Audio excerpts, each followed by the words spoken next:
की नरेंद्र मोदी सरकार ने दशकों पुरानी रक्षा भर्ती प्रक्रिया में बदलाव करते हुए भारतीय सेना, नौसेना और एयरफोर्स में सैनिकों की भर्ती संबंधी अग्निपथ योजना की घोषणा की है। इसे टूर ऑफ ड्यूटी की तर्ज पर लागू किया जाना है। लेकिन इसकी घोषणा के साथ ही इसके विरोध में देश भर में हिंसा, आगजनी, तोड़फोड़ और जमकर अराजकता की जा रही है। ऐसे में आप सबके जहन में एक सवाल उठ रहा होगा कि क्या भारत दुनिया में अकेला ऐसा देश है जो सेना में ऐसा बदलाव करने जा रहा है? अगर आप ऐसा सोच रहे हैं तो ये गलत होगा, क्योंकि भारत ही नहीं, दुनिया के करीब 30 देशों में टूर ऑफ ड्यूटी की व्यवस्था लागू है, जहां लोगों को सेना के लिए एक तय वक्त तक सेवाएं देना जरूरी है। आइए अब आपको बताते हैं कि टूर ऑफ ड्यूटी क्या होती है और किन देशों में युवाओं को मिलिट्री सेवा देना जरूरी है। टूर ऑफ ड्यूटी की शुरुआत सबसे पहले ब्रिटेन में सेकेंड वर्ल्ड वॉर के वक्त पायलटों की कमी को पूरा करने के लिए की गई थी। इसके लिए ब्रिटिश सरकार ने हर पायलट को 2 सालों में कम से कम 200 घंटे विमान उड़ाने की शर्त के आधार पर एयरफोर्स में भर्ती करना शुरू किया था। ये स्कीम काफी सफल रही, जिसे बाद में कई देशों ने अपनाया, जिसका उद्देश्य ज्यादा से ज्यादा युवाओं को फौज की ट्रेनिंग देना है, ताकि इमरजेंसी में वे देश की सेवा कर सके। दुनिया के 30 से ज्यादा देशों में टूर ऑफ ड्यूटी का रूल किसी न किसी रूप में लागू है। ये कुछ महीनों से लेकर कुछ सालों तक की हो सकती है। वहीं कम से कम 10 देश ऐसे हैं जहां पुरुष और महिला दोनों को सेना में सेवा देना कंपलसरी है। इन देशों में चीन, Israel, Ukraine, Norway, Sweden, Moscow, उत्तर कोरिया, केप वर्दे, जार्ड, इरित्रिया जैसे देश शामिल हैं। आइए अब हम आपको एक एक करके उन देशों के बारे में बताते हैं जहां टूर ऑफ ड्यूटी स्कीम लागू है। पहला आता है इजराइल। इजराइल में पुरुष और महिला दोनों के लिए मिलिट्री सर्विस कंपलसरी है। पुरुष इजरायली रक्षा बल में 3 साल और महिला करीब 2 साल तक सेवा देती है। कुछ सैनिकों को अलग अलग जिम्मेदारियों के तहत अतिरिक्त महीनों की सेवा भी करनी पड़ सकती है। ये देश विदेश में रह रहे इजराइल के सभी नागरिकों पर लागू होता है। सिर्फ मेडिकल आधार पर ही किसी को सेना छोड़ने की अनुमति मिल सकती है। ब्राजील में 18 साल से अधिक की उम्र के लिए मिलिट्री सेवा देना जरूरी है। ये 1 साल के लिए होता है। 18 साल की उम्र पूरी होते ही ये हर पुरुष नागरिक पर लागू हो जाता है, लेकिन मेडिकल कारणों के आधार पर लोगों को छूट मिल सकती है। अगर आप यूनिवर्सिटी में पढ़ रहे हैं तो सेवा टाली जा सकती है, लेकिन इसे रद्द नहीं किया जा सकता है।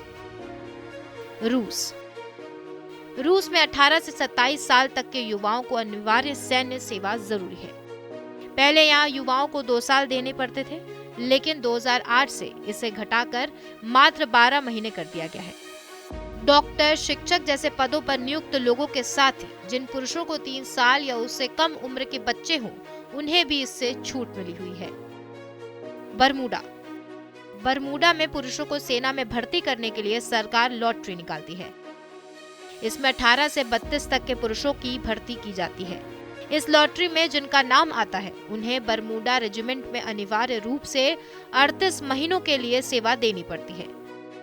दक्षिण कोरिया में सभी सक्षम पुरुषों को सेना में 21 महीने, नौसेना में 23 महीने और वायुसेना में 24 महीने सर्विस देनी होती है।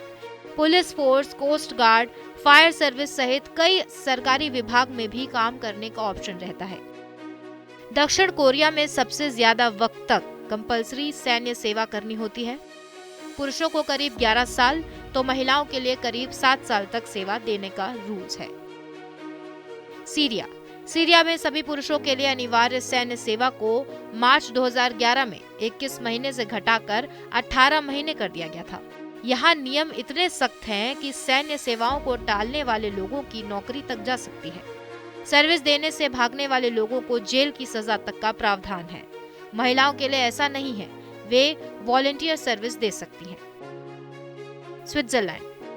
स्विट्जरलैंड में सभी मेडिकल फिट पुरुषों को वयस्क होते ही मिलिट्री में शामिल होना अनिवार्य है। महिलाएं खुद चाहे तो सेना में शामिल हो सकती हैं, अन्यथा उनके लिए ये जरूरी नहीं है। ये सेवा करीब 21 हफ्ते की होती है। इसके बाद जरूरी ट्रेनिंग के अनुसार इसे बढ़ाया जा सकता है। आमतौर पर इसमें 6 ट्रेनिंग पीरियड होते हैं। हर ट्रेनिंग 19 दिन की होती है। सिंगापुर में सैन्य सेवा अनिवार्य है। हर पुरुष को 18 साल होते ही सिंगापुर आर्म्ड फोर्स में शामिल होना जरूरी है। इसके अलावा वो सिंगापुर सिविल डिफेंस फोर्स या फिर सिंगापुर पुलिस फोर्स में शामिल हो सकता है। इस नियम को तोड़ने वालों पर 10,000 सिंगापुरियन डॉलर्स का जुर्माना, 3 साल की सजा या फिर दोनों पड़ सकता है। चीन में तकनीकी तौर पर नागरिकों को मिलिट्री सर्विस करना अनिवार्य है, लेकिन देश में अनिवार्य सैन्य सेवा 1949 के बाद से ही लागू नहीं की गई है, क्योंकि आर्मी को लगता है कि लोग स्वेच्छा से आते ही हैं।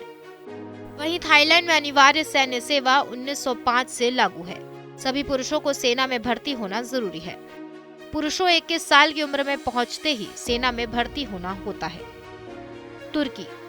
टर्की में भी सेना भर्ती जरूरी है। वे सभी पुरुष जिनकी उम्र 20 से 41 साल के बीच है, उन्हें तुर्की के सेना में शामिल होना ही होता है। जिनका हायर एजुकेशन या वोकेशनल ट्रेनिंग चल रहा होता है, वो कुछ दिन के लिए अपनी मिलिट्री ट्रेनिंग टाल सकते हैं। वहीं नॉर्वे में 19 साल से लेकर 44 साल के नागरिकों को अनिवार्य रूप से सेना में भर्ती होकर देश की सेवा करनी होती है। भारत में अग्निपथ योजना के तहत सैनिकों की भर्ती 4 साल की शॉर्ट पीरियड के लिए संविदा आधार पर की जाएगी। इस योजना के मुताबिक तीनों सेनाओं में इस साल करीब 46,000 सैनिक भर्ती किए जाएंगे। चयन के लिए पात्रता आयु 17.5 वर्ष से 21 वर्ष के बीच होगी और इनको अग्निवीर नाम दिया जाएगा। फिलहाल देखना होगा कि भारत में ये स्कीम कितनी सफल होती है, ये तो आने वाला समय ही बताएगा। तो कैसा लगा आपको हमारा वीडियो, हमें कमेंट सेक्शन में जरूर बताइए। बाकी देश और दुनिया से जुड़ी तमाम बड़ी खबरों के लिए सब्सक्राइब करिए हमारा चैनल TV9 भारतवर्ष डिजिटल।